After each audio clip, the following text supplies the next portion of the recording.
सबसे पहले मैं अपनी बात शुरू करूं तो आज महाराष्ट्र के अंदर जो प्लेन हादसा हुआ है जिसमें वहाँ के उप मुख्यमंत्री जी का निधन हुआ है और उनके साथ 6 लोगों का निधन हुआ, उनको मैं अपनी शोक संवेदना व्यक्त करता हूं। आज कई दिनों से यूजीसी पर एक विवाद हो रहा है और यूजीसी का विवाद यहां से शुरू होता है कि सरकार पढ़ने वाले बच्चों के बीच में जो सवर्ण बच्चों के द्वारा कभी कोई घटना घट जाती है उसको लेकर के दलित और ओबीसी बच्चों के संरक्षण के लिए एक कानून लेकर के आई है, जिसके कारण बड़ी भ्रामक स्थिति हो गई है और आज देश में बड़े पैमाने पर विरोध हो रहा है। ये मेरे सामने कुछ बच्चे हैं, इसमें हमारे भी बच्चे हैं और दलित समाज और पिछड़े समाज लगभग हर समाज के बच्चे हैं। ये रोज साथ में खेलते हैं। कितने दिन से तुम लोग साथ में खेल रहे हो? 5 साल से ये बच्चे डेली शाम को आते हैं और खेलते हैं। फिर इनको कोई नाश्ता पानी? हाँ, जैसे लड्डू, मिठाई, चाय, आम, मटर, सीजनल। यानी जो घर पर रहता है वो ये लोग साथ में बैठ करके ये नाश्ता करते हैं। ये कोई कानून के तहत नहीं कर रहे हैं, ये कानून के बंदिश से नहीं खेल रहे हैं। ये हमारी सनातन की परंपरा रही है, हमारे नस नस में है। पंडित दीनदयाल जी ने कहा था कि जो नीचे हैं उनको ऊपर लाना है और यही हमारी सनातन परंपरा है, यही हमारी सवर्ण परंपरा है कि जो नीचे हैं उनके साथ भेदभाव न करना, ऊपर लेकर के आना। इसका मिसाल ये किसी कानून के तहत नहीं हो रहा है। और आज मैं सरकार से कहना चाह रहा हूं कि समाज कैसे चलता है, ये ऑफिस में बैठ करके समाज को नहीं चलाया जा सकता है। समाज को चलाना है तो गांव आइए और गांव में देखिए कि बिना भेदभाव के, बिना किसी जातीय रंग के एक साथ बच्चे खेलते हैं। कोई बच्चा किसी की जात नहीं पूछता है। क्या आप चाहते हैं कि भविष्य में इस घर के अंदर एंट्री दी जाए तो ओबीसी को न दी जाए? क्या आप चाहते हैं इस घर में एंट्री दी जाए तो दलित को न दी जाए? क्या आप चाहते हैं ऐसा आप माहौल खड़ा कर रहे हैं? तो आपसे हाथ जोड़ करके विनती है, इस मामले को वापस लीजिए।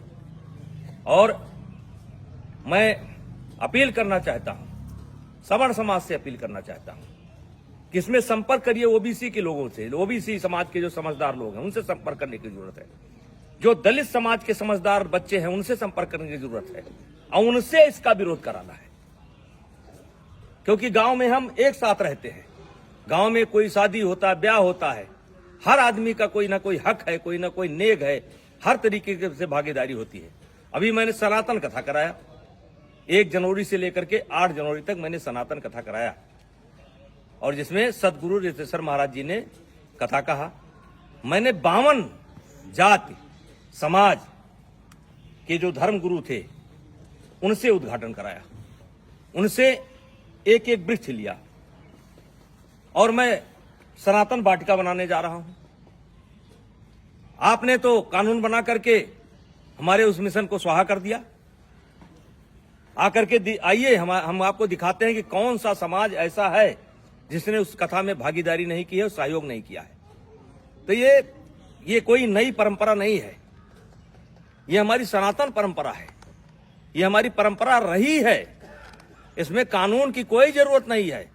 हाँ, कोई बच्चा गलती करता है जो क्षमा करने योग्य नहीं है तो उसको आप सजा दीजिए। यदा कदा घटनाएं घट जाती हैं, सजा दीजिए, उसमें कोई विरोध नहीं है।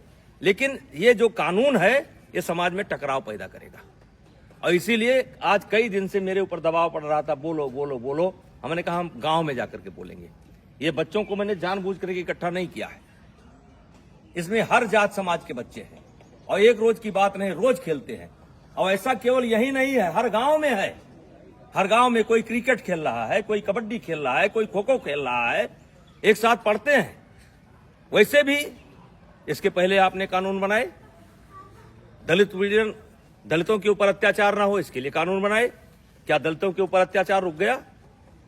महिलाओं के साथ अत्याचार ना हो उसके लिए कानून बनाए आप, क्या वो रुक गया? दहेज के नाम पर कानून बनाए आप, क्या वो रुक गया? रुका नहीं, दुरुपयोग ज्यादा होता है। जहां ऐसे कानूनों की समीक्षा की बात होनी चाहिए, अब पता नहीं किस मंशा से अधिकारी बैठ करके ऑफिसों में निर्णय ले लेते हैं।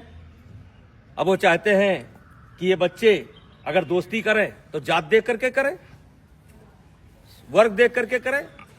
तो मैं इस कानून के पूर्णतः विरोध में हूं। अगर जरूरत पड़ेगी तो आंदोलन होगा, लेकिन आंदोलन में केवल क्षत्रिय नहीं होंगे, सनातन धर्म के मानने वाले सब होंगे, दलित भी होंगे, पिछड़े भी होंगे। ऐसे कानून की जरूरत नहीं है जो कानून हमको बांटता हो। ऐसे कानून की जरूरत नहीं है। तो कृपया हाथ जोड़ करके विनती है, मैं बहुत छोटा आदमी हूं, मैं जानता हूं कि इसका असर पता नहीं आप पर पड़े कि ना पड़े, लेकिन ये गांव ऐसे नहीं चलता है। अगर इस लोकतंत्र को जिंदा रहना है तो गांव में क्या हो रहा है इसको देखना पड़ेगा। ऑफिस में बैठ करके आप गांव को नहीं दे सकते। तो कृपया यह बंद करिए। सवर्णों के बीच में झगड़ा होता है, ब्राह्मणों ठाकुरों के बीच में भी झगड़ा होता है, दलितों के बीच में झगड़ा होता है। कहां तक आप कानून बनाएंगे? तो भाईचारा स्थापित करिए।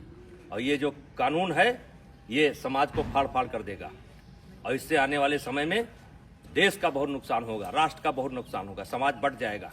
कृपया हाथ जोड़ करके विनती है, ऐसे कानून न लावें। कहने को तो बहुत कुछ इच्छा है, बोला जा सकता है, लेकिन बोलने की कोई आवश्यकता नहीं है। इस कानून से ये बच्चे बढ़ जाएंगे, ये जात देख करके दोस्ती करेंगे। कितने साल से आते हो तुम लोग? 5 साल से आते हो। और कुछ नाश्ता पानी मिलता है? हैं? खेलते हो?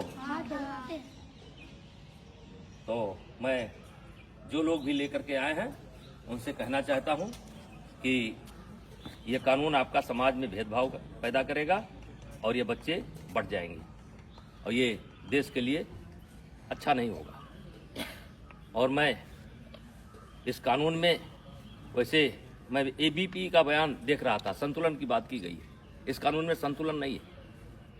आपने एक पक्ष को अपराधी बना करके खड़ा कर दिया है, और वकील का भी मौका नहीं दिया कि इनका वकील कौन होगा। तो जो गलत करता है उसको सजा मिलनी चाहिए, चाहे क्षत्रिय समाज का हो, चाहे ब्राह्मण समाज का हो, चाहे किसी समाज का हो, वो सजा का हकदार है। उसका कोई समर्थन नहीं करेगा, हमारा कोई समाज समर्थन नहीं करेगा। लेकिन आप ये बच्चों में भेदभाव मत पैदा करिए, स्कूलों में भेदभाव मत पैदा करिए। और मैं फिर अपील करना चाहता हूं, दलित समाज के बच्चों को, जो पढ़े लिखे बच्चे हैं उनको अपील करना चाहता हूं, ओबीसी समाज के बच्चों को अपील करना चाहता हूं। ये देश हम सबका है, और इस देश में सौहार्द बनाए रखना हम सबकी जिम्मेदारी है। तो कृपया ऐसे कानून का समर्थन न करें। धन्यवाद।